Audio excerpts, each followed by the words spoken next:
Anem a per una altra taula rodona. Ja ho sabeu que el temps apremia i tenim una intensa jornada i aquesta serà la taula rodona que a continuació compartirem, perquè volem saber encara més d'aquesta intel·ligència artificial per transformar la producció audiovisual i reduir els costos. Important, aquest avantatge que ens aportaran, com veieu, aquest trident també de ponents i, òbviament, un moderador com és de l'alçada d'un Joan Rosés, editor de la revista online Collateral Beats. Acompanyaran el Joan, com veieu, en Sergi Sagàs, director d'innovació de l'empresa Hyperreal, que si vol ja ens pot anar acompanyant. En Marcel Verger torna d'aquest descans de tan sols 2 segons perquè pugi de nou a l'escenari. I l'Anna Giral Gris, CEO d'Artefacto, consultora de nous mitjans i professora de narrativa. Així, a grosso modo, perquè tenen una també long extended version de currículum curricular, el Rosés com a periodista aportarà, suposo, amb les seves preguntes, també aquelles que van més direccionades a treure el màxim profit d'aquesta intel·ligència artificial. Després de 30 anys que du el Joan en el sector, principalment a la CCMA, la Corporació Catalana de Mitjans Audiovisuals, on, entre altres funcions, va dirigir l'àrea de recerca i innovació, també ocupant-se del management del clúster audiovisual de Catalunya, és el nostre pilar, també aquí el tenim ben present.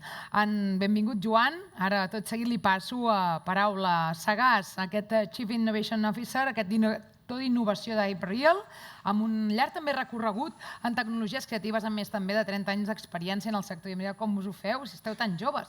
Hem ocupat càrrecs de lideratge a Walt Disney Studios, a Sony Pictures, a Media Pro Group i supervisant tot el que és l'àrea d'animació, amb guanyadors de premis d'Òscar i assessorant també comissions europees, dic ja en plural perquè ja pràcticament en són moltes, de tecnologies innovadores. I per altra banda també és amb nosaltres Anna Giral Gris, cineasta i investigadora. Benvinguda, Anna, cofundadora de la productora de cinema Gusano Films i Artefacto, i també incombustiblement treballant des del Centre de Creació i Investigació sobre Cinema, Política i Tecnologia, codirigint la secció Fest del Rain Film Festival. Per tant, compteu amb aquesta aportació que ens pugui fer de qui també està treballant en aquest primer festival de cinema europeu de films generats amb intel·ligència artificial, entre altres. Doncs endavant, fem una immersió 360 en aquesta intel·ligència artificial i tenim, em sembla, fins i tot algunes demos. Així que endavant, gràcies per ser-hi i sort. Sí, hola, què tal? Bon dia.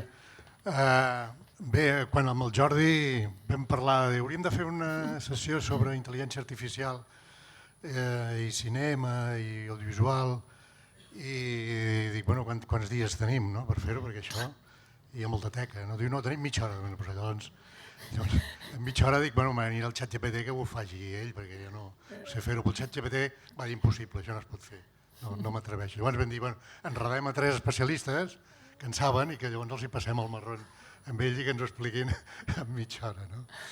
Aleshores, bé, abans també volia citar, abans l'Ignasi Marcet ha tingut la deferència de citar l'estudi que hem fet pel clúster del Switch, que el podeu descarregar, que el vam presentar el mes d'abril, i tot i que ja han passat molts mesos en què algunes coses encara són vigents. I ara també anunciar-vos que, parlàvem amb l'Eduard, que en farem una versió actualitzada, a la part d'intel·ligència artificial, en farem una versió actualitzada en anglès que es presentarà a l'ICE i es difondrà a tot el món també amb el suport de l'ICE. Per tant, tenim coses per explicar i hi ha gent que té ganes de sentir-les. Jo també tinc ganes de sentir algunes coses que parlaran els que en saben. Us faré algunes preguntes, no gaires, si us heu de debatre vosaltres, us heu de barallar una mica, discutir, no sé si voldreu. Anna, començo per tu. Jo, una de les coses que faig és intentar-ho, perquè no ho aconsegueixo seguir, l'evolució de la intel·ligència artificial, sobretot la generativa, m'està patant al cap, perquè no aconsegueixo seguir ni la 10ª part del que està passant. Tu tens la responsabilitat, a més, ara de seguir, de codirigir el Rain, la part festival del Rain, que és el primer festival de cinema produït amb intel·ligència artificial que es fa a Europa. Es va fer la primera edició ara fa uns mesos a la Pompeu, esteu preparant la segona. A tu et toca seguir què està passant i no et peta el cap. Sí, una mica. Què està passant? Doncs moltes coses, no? Jo crec que, bueno, primer de tot, moltes gràcies per convidar-nos. Doncs estan passant massa coses, no? I també aquest ritme accelerat no només passa amb el hype, no? Que ara està vivint la intel·ligència artificial, que tinc moltes ganes que aquesta corba comenci a descendre una mica, no? Perquè puguem assumir-ho. Hi ha una part econòmica, evidentment, no? S'han posat molts diners i han de ser rentables, no? Ahir vam poder fer una xerrada sobre tot això i el que ha passat ara, per què estem parlant avui de tot això, perquè hi ha aquest superhype, és perquè realment l'accés a aquesta tecnologia és molt més senzill, no? Ara, realment, amb el llenguatge natural gairebé puc fer un vídeo, no? Això fa 6 mesos era encara una tecnologia com molt matossera, no? I el nivell que està assolint ara és molt bestial, no? A nivell personal, jo el que faig és tranquil·litzar-me una mica i quan parlem d'aquestes coses jo el que intento és que entenguem de fons aquesta tecnologia com funciona, perquè totes aquestes eines que estan sortint ara, jo que les analitzo des del món cinematogràfic, la majoria no estan tan pensades pel món cinematogràfic, sinó com pel social media. Per tant, els del cinema jo crec que podem estar una mica més tranquils perquè n'hi ha i estan allà, però jo crec que s'ha de veure una mica a llarg plaç, a veure quines realment sobreviuen i sobretot entendre la tecnologia per entendre com la volem utilitzar nosaltres més enllà del que ens proposa el mercat, que a vegades s'ajusta al que volem i a vegades no. Però una de les aplicacions que està corrent o està evolucionant més és potser, Sergi, ara vaig per tu, que després ens explicaràs amb més detall el que feu, però el que en diem humans digitals o rèpliques digitals hiperrealistes o molt realistes, amb la qual això està corrent i a més està agafant una dimensió bastant espectacular. Esteu vosaltres en aquesta sensació de dir hem de córrer perquè això se'ns escapa o sou vosaltres els que feu que els anem al darrere tots nosaltres? Encantat d'estar aquí amb vosaltres. De fet, no cal que correm, o sigui, hi ha temps, és una mica, em sembla que s'ha dit en una ponència abans, crec que això està evolucionant molt ràpid, el més important és tenir el coneixement del que s'està fent, entendre les avantatges brutals que ens porta, no sé, després veureu temes d'identitat digital i avatars, en cas concret d'intel·ligència artificial, és realment moltíssim com està canviant tot, però crec que estem als inicis. Llavors jo crec que ara l'important no és estressar-se i anar boig, sinó entendre una mica, sobretot en diferents nivells, no cal ser enginyer. Jo soc enginyer informàtic i també vaig fer Belles Arts i cine, però no cal entrar en detalls, sinó que només d'ús ja n'hi ha prou, però això sí que s'ha d'estar al dia i això anirà evolucionant i llavors també posar en valor el que és la intel·ligència artificial des de fa molts anys. Jo he tingut la sort de treballar des de fa 30 anys amb el Rafa Galdó inicialment a Animàtica fa allò que sé quants anys, tota la meva carrera en temes de tecnologia i innovació. I un dels temes que sempre és important és sembla que la propera tecnologia ens eliminarà, no? Aquesta potser sí, però d'aquí uns molts anys. L'important jo crec que és el valor de les persones i també diferenciar-nos del que pot fer una persona i un ordinador. Que un ordinador, abans la barrera estava en el món creatiu. Ara hem vist que el món creatiu ja no és una barrera pels ordinadors, perquè al final creativitat és observar, buscar patrons i enllaçar-los, que això també ho fan les màquines. Però encara hi ha molts elements que les màquines ara mateix, la intel·ligència artificial, és una eina i durant molts anys serà una eina. M'estic enrotllant massa i he deixat parlar. Jo tinc la sensació que així com la generativa, aquesta IA generativa, està tota castanya corrent i no l'atrapem, la part analítica, predictiva, aquesta va una mica més. Teniu la sort, crec, no sé, igual m'equivoco, que això va més a poc. Tenim potser més temps de digerir-ho. El que no sé, si les empreses, en el cas de les productores, en el cas de les empreses audiovisuals, o les empreses en general, de qualsevol sector, estan preparades, estan sensibilitzades, potser sí, però preparades per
Els primers algoritmes de Science estaven basats en decisions molt racionals.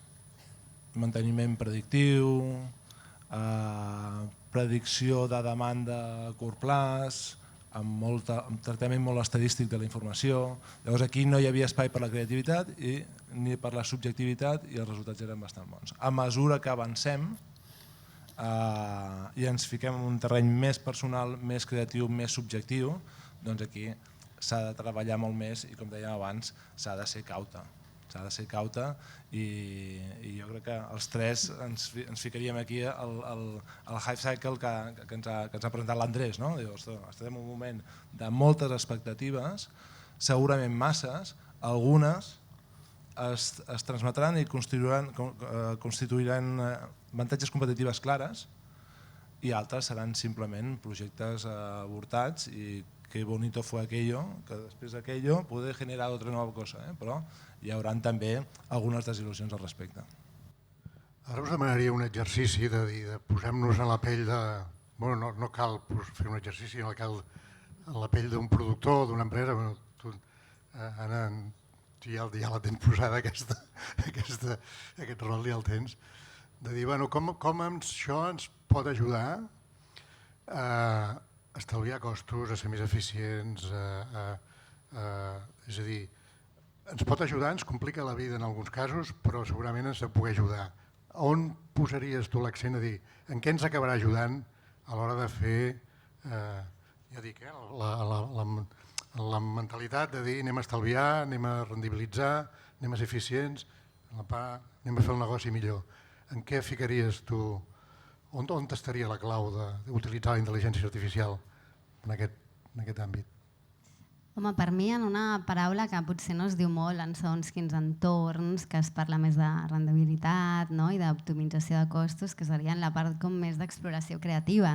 És a dir, això també té un valor i no l'hem de perdre, perquè sabem que... És a dir, que tot això ja sabem que sí que passa i que depèn de com es prenguin aquestes decisions doncs afectarà més o menys, perquè l'automatització de feines no és una cosa nova, ara és més fàcil i és més senzilla, i en les tasques creatives és el nou terreny on se suposava que estàvem com una mica a resguard i ara de cop és com, ostres, no? Clar, això jo crec que és important, en plan, no és una tecnologia que per se automatitzi les coses perquè tingui voluntat, sinó com la implementem, això depèn de nosaltres, i això jo crec que és molt important, perquè aquesta eina que pot ser un amic, ara la tractem més com una espècie d'esclau, el ChatGPT, digue'm això, fes-me això, té aquest punt com d'ordenar. Podíem parlar de cocreació, potser, és un terme també una mica complicat, ja parlarem, però com ens relacionem amb aquesta tecnologia i el que volem fer, evidentment està de la nostra banda. I en aquest món ideal, que jo no vull deixar de parlar-ne, que seria fantàstic, que realment en lloc de treure'ns la feina, decidíssim nosaltres si aquesta tasca és tediosa i no la vull fer, on pot optimitzar temps perquè jo tinc la meva feina, decideixo com l'aplico, i també la utilitzo perquè m'obri nous camins, per explorar noves coses. Jo, per exemple, la part analítica de la intel·ligència artificial és de la que més m'interessa. Nosaltres la fem servir molt en moments que tenim aturaments creatius, sobretot, per exemple, en les fases de postproducció de pel·lícules. Quan estàs en muntatge, sobretot en documental, poden ser processos molt llargs. I, per exemple, no entraré en temes tècnics, però hi ha uns mapes que funcionen en moltes dimensions perquè al final la intel·ligència artificial no deixa de ser estadística hiperavançada que em permet de cop veure el meu metratge amb unes connexions que jo no havia pensat. Coses així. Per tant, jo, a part del tema de reduir costos i tot això, que segur que passa, que repeteixo, està en el nostre mà, crec que aquesta part d'exploració creativa, de nous llenguatges també. Ahir, per exemple, vaig estar presentant aquí, vaig també parlar una mica, estava fent una espècie de reflexió sobre la curadoria del rei. Quin tipus de pel·lícules s'estan fent amb això? I hi ha singularitats també que permet aquesta tecnologia que són molt interessants d'explorar. O sigui que em quedo amb això. En l'àmbit de la producció gràfica, és a dir, una de les coses que està aportant la intel·ligència artificial i juntament amb les tècniques de producció virtual, els motors de videojoc, tota aquesta integració, és que està canviant el paradigma de lo que és la producció i la postproducció, la relació entre producció i postproducció, sobretot a l'hora d'incorporar efectes visuals, gràfics i tractament posterior. Sergi, això vosaltres que esteu... Tu tens una llarga trajectòria en el món de l'animació i coneixes això perfectament. Canviarà això la manera de produir de l'audiovisual? És a dir, aquesta fusió, aquests grans platós que potser eliminarem rodatges exteriors, que incorporarem d'una manera fàcil personatges virtuals que es poden confondre amb els... Això realment és tan transformador com sembla?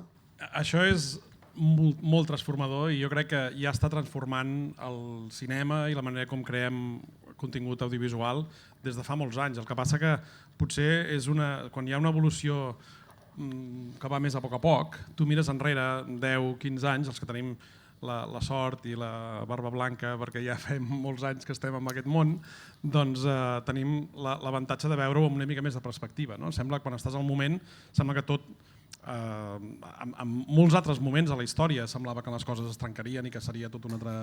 Però la realitat és que ara sí que tenim una tecnologia que és molt trencadora, igual que l'havíem tingut abans, però potser el ritme d'acceleració és més alt.